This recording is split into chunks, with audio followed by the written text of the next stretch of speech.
Assalamu alaikum wa rahmatullahi wa barakatuhu. Hurmatli musulmonlar, qalaysizlar? Жағдайларыңыз жақсы ма?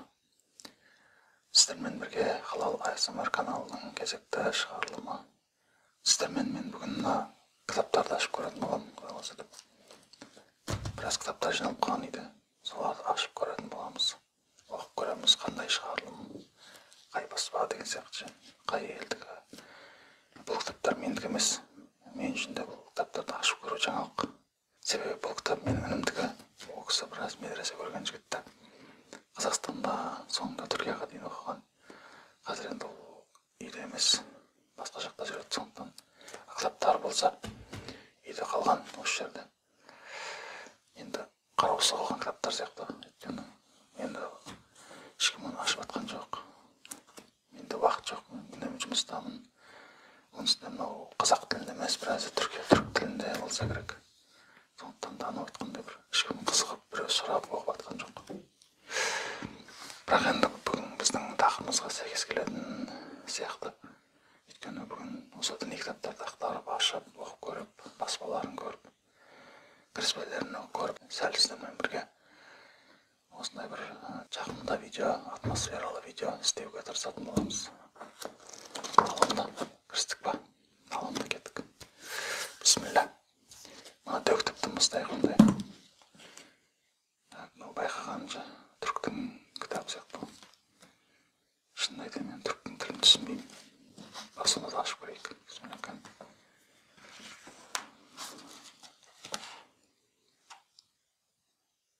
Түрік тілін түсінетін тұрған арларыңызды.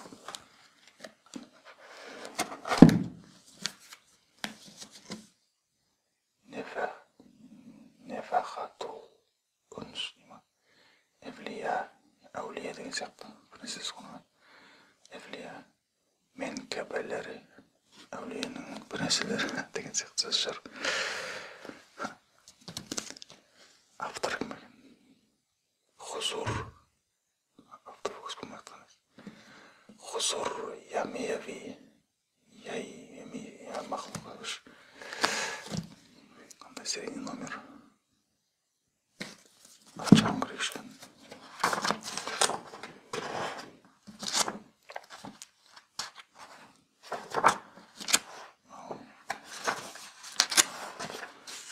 Azmınlar var.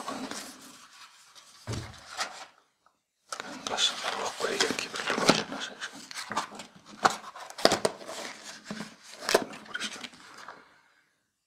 Adiyip misafir samime şamime. Allahu Teala sirinin kutsiyetini artırsın. Şunu edin okuyayım mı diyor. Негізі өзім ағылшын тілін маманмын, бірақ мынандай түрік тіліндегі латын тілін оқу қиын да. Алында келесі кітапты көрейік. Мынау да түрік сияқты. Рисалей Кутсия мағаны. Авторы Махмуд Устасмоноғлу.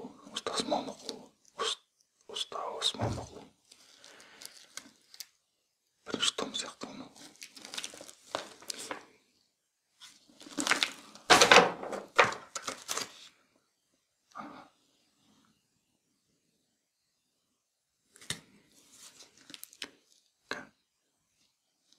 Elinizde bölümden serh ve izahu yapılan Resile-i Kutsiya ve koy bir ismi diyeyim. En son ikinci tom çıktı bunu. İyi ki dedi. Doğrusu aptır, doğrusu kitap.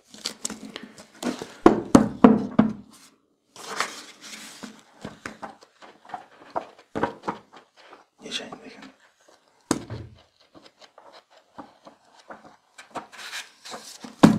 Aralarında Türk düşünenler olsa комментарий жазып қойыңыздар, не деп отырылады. Рисалей, дұрыс оқыдым болса, Рисалей Кутсия бола ма? Қазақша кітап көрейікші.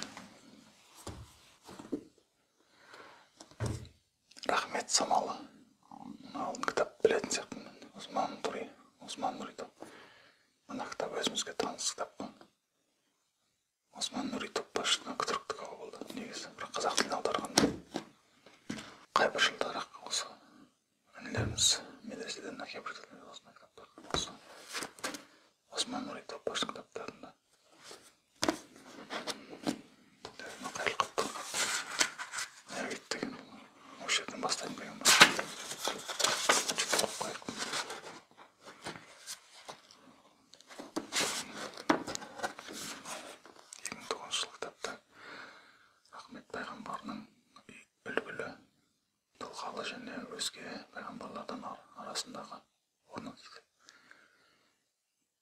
Құдіретіме ант етемін, сендер үшін Расулуллах усулатан хасана ең кәміл үлгі бар.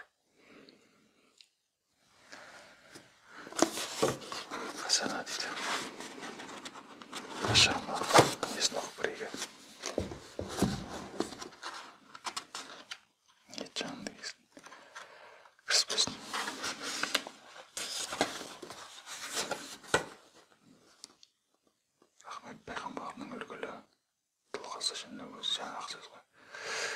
Рахмет пайғамбарының үлгілі тұлғасы, Расулуллах саллаллаху алейхи ва саллям тұлғасы әркім үшін ең кемелді үлгі.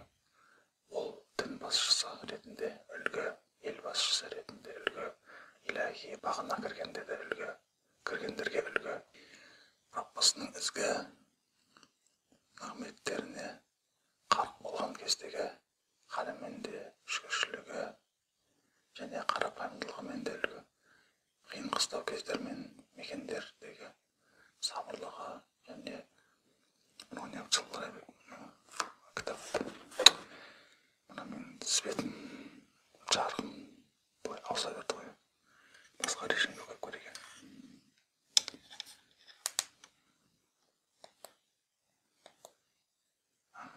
Істеп. Жай аусадым қойын. Тұра берсін ма? Басқа қойын. Осы жақсы ма? Онда тұра берсін. Яғни бұл кітап қай жылғы дедім? 2009 жылғы дедім. Қай баспа? Хикмет баспасы.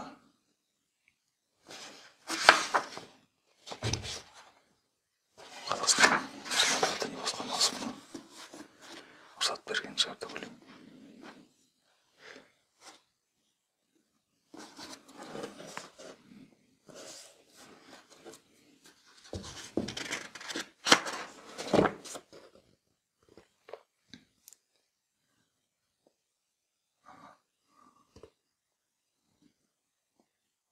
Жауапты редактор Батыржан Мансұров дейді. Аударған Қайраттин Өзбек Өзтүрік деген кісі. Сонда қазақ емес аударған. Редакторы Қолкерім Елемес дейді. Қазақша аударған Қайраттин Өзтүрік деген. Түрік кісі қазақ тілін аударған қосында. Мақал. Next book. Келесі кітапты көрейік. Анау енді бәріміз білетін кітап шығар деп ойлаймын. Хазіреті Мұхаммед Мұстафа дейді. Бірінші том. Бұл енді қанша том еді? 2 том болмайды. Чытылып тұғын еді. Жерлерін чытып тастап. Жалпы. Бас жағына не бар екен? Тұтып тастайтын. Пайғамбарлар тізбегінің соңғы алқасы. Бұл дүние мен ақыреттің мырзасы, адамдар мен жандардың расулы, екі харамның имамы, жаратылыстың абзалы, бүкіл әлемге рахмет мейірімді етіп жіберілген Хазіреті Мұхаммед Мұстафа саллаллаху алейхи ва саллям. Бүкіл жаратылыстың жаратылуына Хазірет Мұхаммедтің нұры себеп болғандықтан осы мәселе бар ғой. Спорный мәселе ше. Бүкіл жаратылуына осы Мұхаммедтің нұры себепші болған деген. Әркім әртүрлі айтады негізі. Біреу я дұрыс дейді, біреулер жоқ, ондай асыра сілтемеу керек деп. Деген сияқты ше. Дегенмен де ғалымдардың арасында әңгіме ғой. Біз сияқты. Қарапайым шықпайтын нәрсе емес. Ғалымдар қарай көрейікші не мынау. Хазіреті Мұхаммед бас редакторы Батыржан Мансұров жәндегілер ғана ғой. Батыржан Мансұров деген. Жаңағы алдың кітапты редакторымыз бұны. Қазақша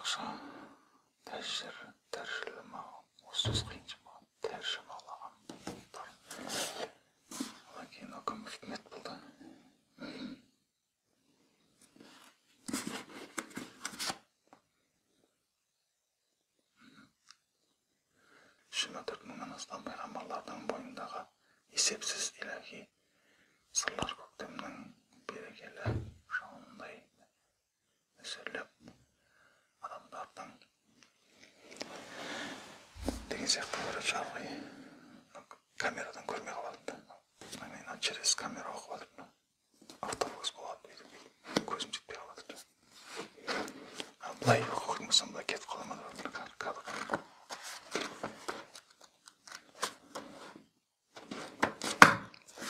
шыны керек үшін мен осындай кітаптарды осындай видео түсіргім келген осындай кітаптар туралы видео түсіргім келген бұрыннан бірақ ескі кітаптармен түсіргім келген еді ше бірақ менде ондай ескі кітаптар пока жоқ оның үстіне ондай діни кітаптар болу керек қой біздің тақырыбымызға сай болу керек біздің контентімізге сай болу керек ал енді мынау обычный кітаптар ескі кітап болады бірақ ескі түрге по идее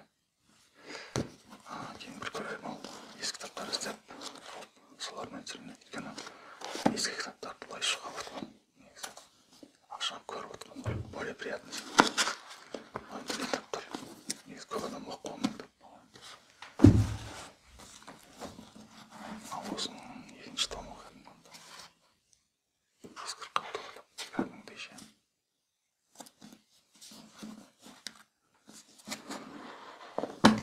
қоя салайық негізі бұл тек қана қысқалау видео болады негізінде оларды жай ғана көріп шығамыз болды ал келесі видеоларда енді мүмкін мына кітапты оқып беретін шығармын сіздерге қалай қарайсыздар осы комментарий жазып қойыңыздаршы осы кітапты оқып отырған видео түсірейін ба мұхаммед мұстафа саллаллаху алейхи уассалам жайлы қойды как считаете келесі кітапты көрейік 4000 сүннет ve әдәпләре дейді мен аударғанда 4000 сүннет пен әдәптер деп аударылады жүреді басқа аударылады авторын көрейікші ахмет Gültekin Nuri Dunay Takrir Ali Kara дейді ағылшынша көрейік арабша мен ағылшынша ағылшынша деп түркіше аралас болса керек құраннан аяттар сүннеттер келтірген ғой дальше соны көрейікші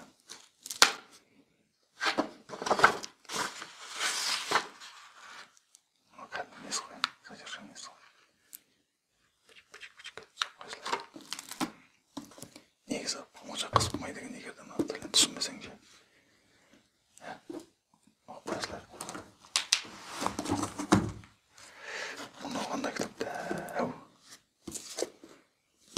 ойбай қандай кітап ашып алдым оны негізі былай ашылып қойып қойды мына жаққа жазып қойыпты автопокус деді түркішілік жазған өнім жазған ғой өзіне керекті ақпараттарды ұсап қойған болса керек құран қосында мынау или қалай или как құранда аударғанда сондай болды сондай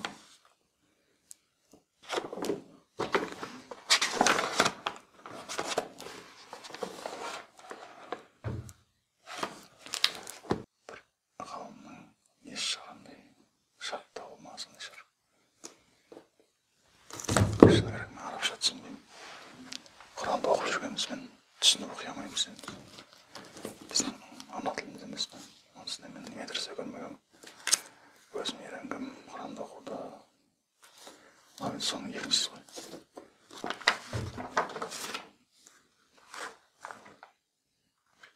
жүректі бір түрлі екен мынау да былай ашылу керек қой негізі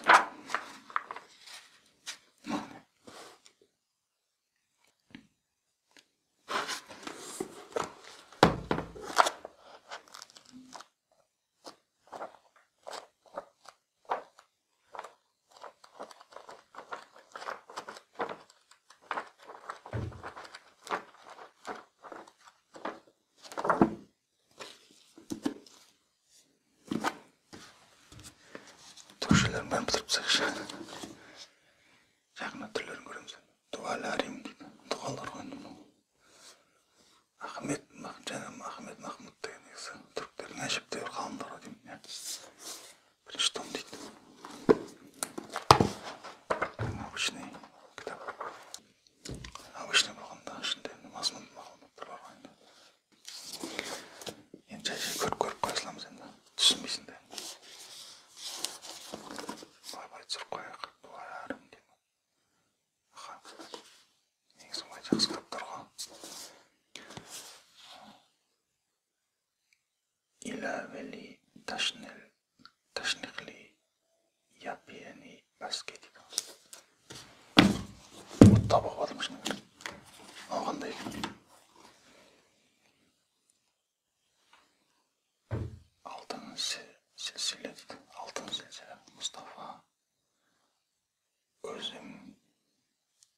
тапшырма полный.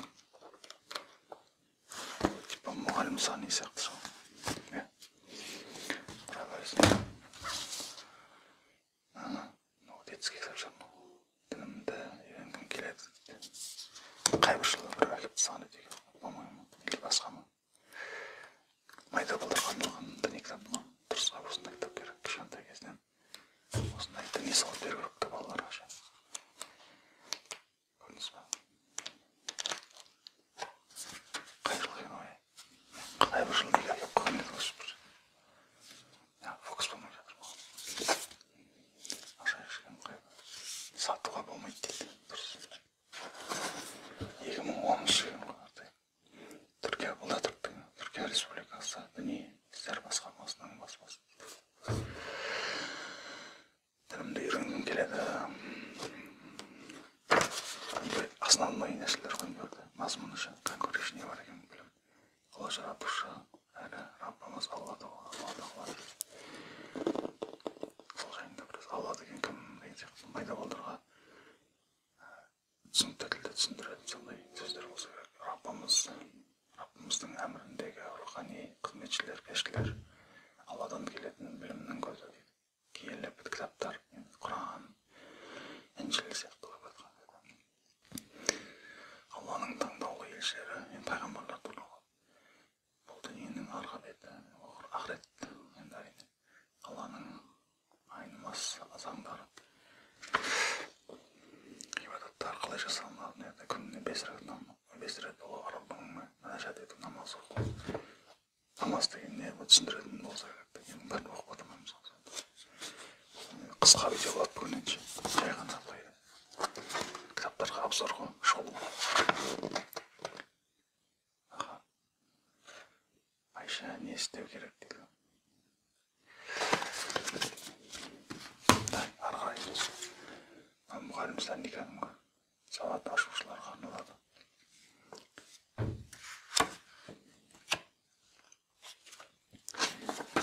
Жерге бұттан қойын шәкірт никақты уақыт басы дейді. Енді бұл основной нәрселер ғой, Құранды оқып үйренуден басталады. Мұғаліміздер не білетін жарыстыр. Әріптен басталады.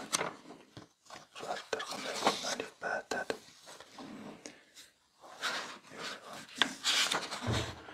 Әріптерді жазуды үйретеді. Ортасынан қалай келеді, шетінен, бас жағынан, ортасынан, шетінен қалай келеді әріптер. Соны үйретеді ғой. Одан кейін оқытады, жайлап ше. Соңында уже не хабарған кезде. Мыналарды оқи бастайсың ғой, салауаттарды. Аллахумма саллиді. Аля Мұхаммадин деп бұра бересің. Құнып тұғасың ол. Намазға керек нәрселер. Тәшахуд деген сияқты ол.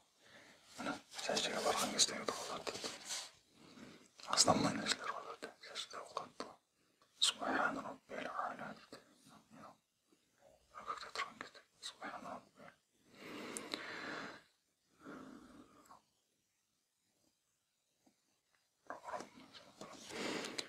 Көктен тұрғанда оқылады.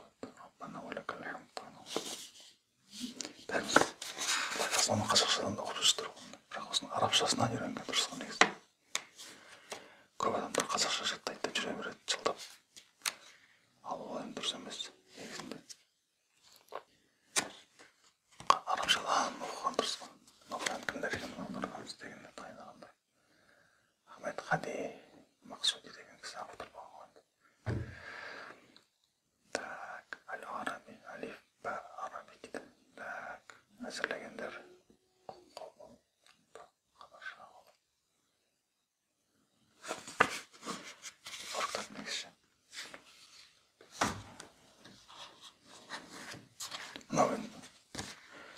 Бәріміз білетін кітап. Әліппес дейді, Құран әліппесі және тәжвид әжелер. Қазір Қазақстанда барлығы дерлік осымен үйренеді. Құранын оқып жүр.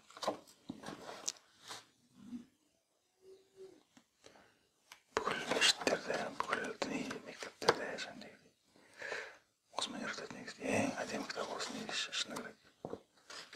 Жазылулары әдем келтіргенде. Цветной айтқан кезде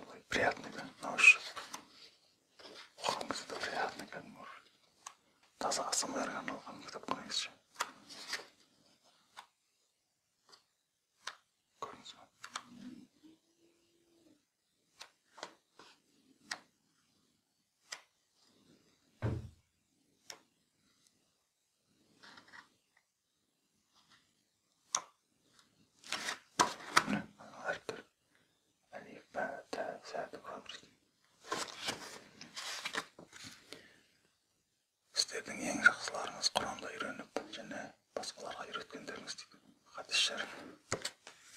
Әрине ол ең талған хадистердің бірі.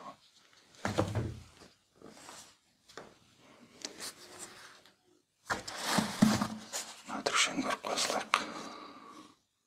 İşaratul İşcazm. Сондай ғой еді. Музанни İşcazm. Неме әлі? Оқимайды. Бейдузман Саид Нурси. Саид Нурси деген жөді естім. Түріктердің өздерінің ғалымдары ғой. Жіптер авторитет санайтын жер өздерінде. Сен тани білмейміз ғой шыны керек. Шынында айтсам, түрік кітаптарын жақсы құптаған жоқ ма? Құс болмай қалды. Қажылық және умра дейді.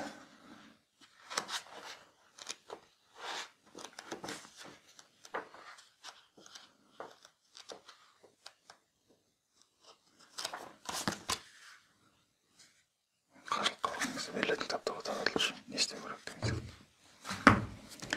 Вообще. Құрбан шалған кезде. Құрбан айтқа байланысты шығар енді. Шыны керек. Көршілер міндет қойсылайық. Түсінбегендіктен қиын деген. Емдік пайдалы кеңестер. Дінге қандай қатысы бар деген ойып кеткен. Или араласып кеткен ба просто. Екі қабатты деймін. Жай араласып кеткен ғой кеше онда. Кітаптарды талдықтан кезде қағып кеткен ғой. Былай қойсылайық. Кейін араластырмаймыз.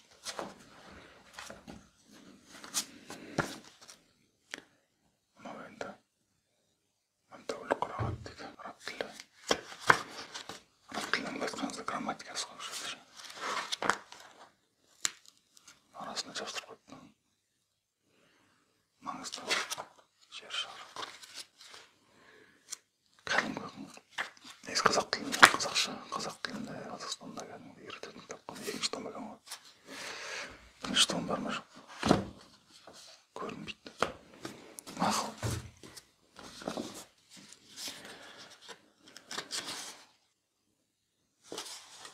Основной базовый кітаптардың бірі болса керек. Қойып қойсылайық. Абу Ханифа дейді. Ұлық имам Ағзам дейді. Кішкене де не үшін шығарған?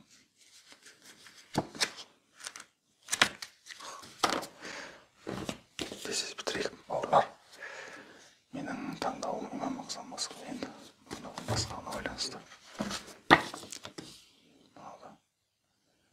Обязательства и принципы в жизни мусульманина. Орысша кітап. Редко много. Распространяется бесплатно.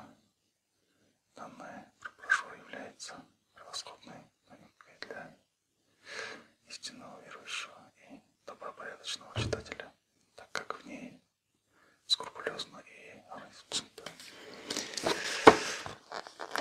Бұлада енді айтпай-ақ түсінікті ғой. Әдеп туралы, базовый нәрселер туралы. Орыс тілінде де. Жихад туралы. Жихад негізі бұл жерде қалай сөйлендірген ұғымның мәні. Жихад дегеннен шариғатта екі түрлі түсіндіріледі ғой. Біріншісі ол соғыс, Алла жолында. Одан кейін өзің мәнін күресті жихад деп санайды деп. Енді сондай білім ғой өзі. Сирияға кетіп қалмаңдар деген сияқты болса керек көрді. Мұсылман сипаты. Бұнда кішкене тегіл тұршын түсінбейді екен.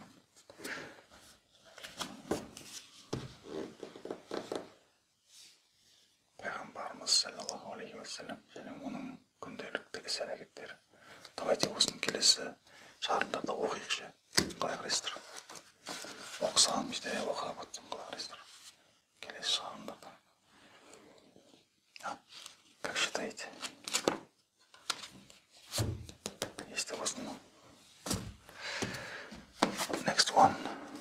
Hasan nikahının üzerinde de gördük babayım bunu. Hasan Basri deydi. Hasan el-Basri imam. Қалыңға Hasan Basri деген. Соғысқа байланысты ма, соғысының өмірбаяны ма, білмеймін. Құран оқу негіздері. Сонда Құранды үйретудің есі шығар, более расширенный. Тереңірек сондай үйрететін жағда Құран үйретіп, мағынасын түсіну шығар. Болса керек.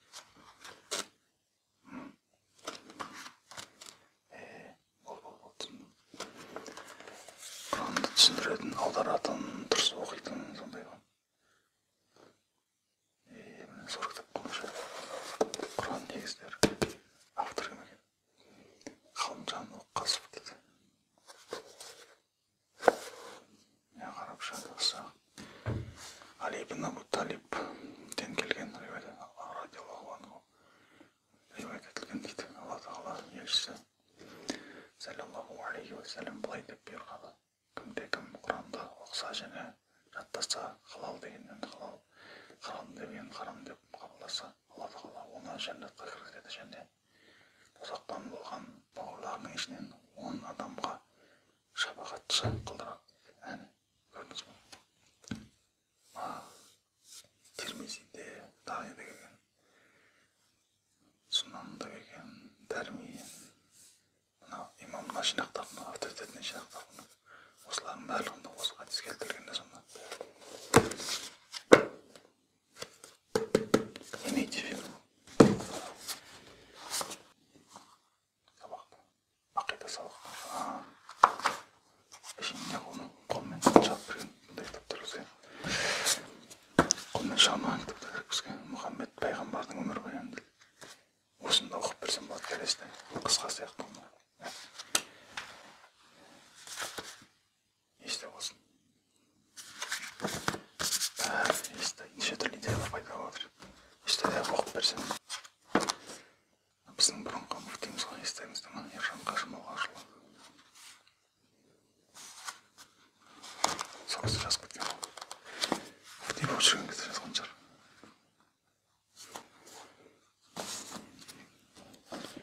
Мына кітапты по-моему көрдік, или көрмедік па? Менің бауым имам Ағзам жаңа көрдік қой. По-моему, барласып кеткен кітап екен тағы діни емес. Мынау қандай? Негізі былай ашылу керек.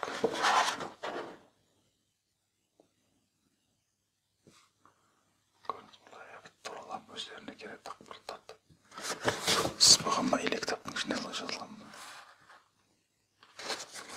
Қарындашпен жазған болса керек. Қарындашпен тұрып қойған екен.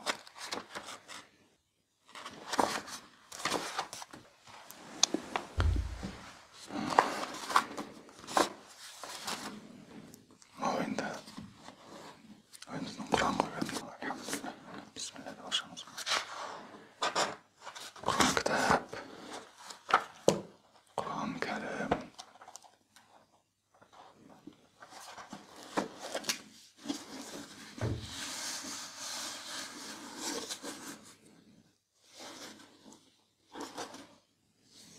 Состояние среднее.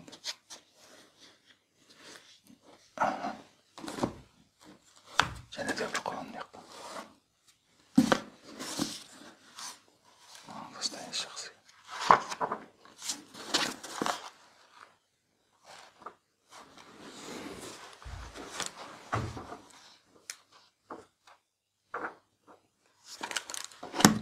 Комментті жазып кетіңіздер. Құран оқиласыздар ма? Арабшадан. Енді соңғы кітап мынау. Бұл да түріктің кітабы болса керек.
ve sellem'nin onun jағы gündelikte әрекеттері туралы мына кітапты оқып берсең құдай қалайсыздар. Немесе жаңа қайсы кетті таппай қалмайын. Міне Мұхаммед пайғамбардың саллаллаху алейхи ва саллям өмірбаяны. Осыны оқып берсең құдай қалайсыздар. Жалпы осындай кітап оқып беретін шығарымдарға қалай қарайсыздар? Комментарийға жазып кетсеңіздер. Ал онда бүгінгі шығарымды аяқтайық. Бауырлар, құрметті көрермен. Аман болыңыздар, және де менің каналымнан болыңыздар, құдай қаласа. Көптеген осы сияқты жүрекке тыныштық сыйлайтын успокоивший деген релаксациясы бар. Осындай видеоларда көп шығаратын боламын, иншалла. Каналға жазылып, сілтемесін таратып дегендей, әр выпускты айтамын ғой осы нәрселерді. Осы каналдың көп таралуына, көп танымал болуына үлестеріңіз қоссаңыздар жақсы болар еді. Және де Аллах разы болсын, солай істесеңіздер сіздерге. Ал онда келесі шығарылымда кездескенше аман сау болыңыздар. Ассаламу алейкум ва рахматуллах.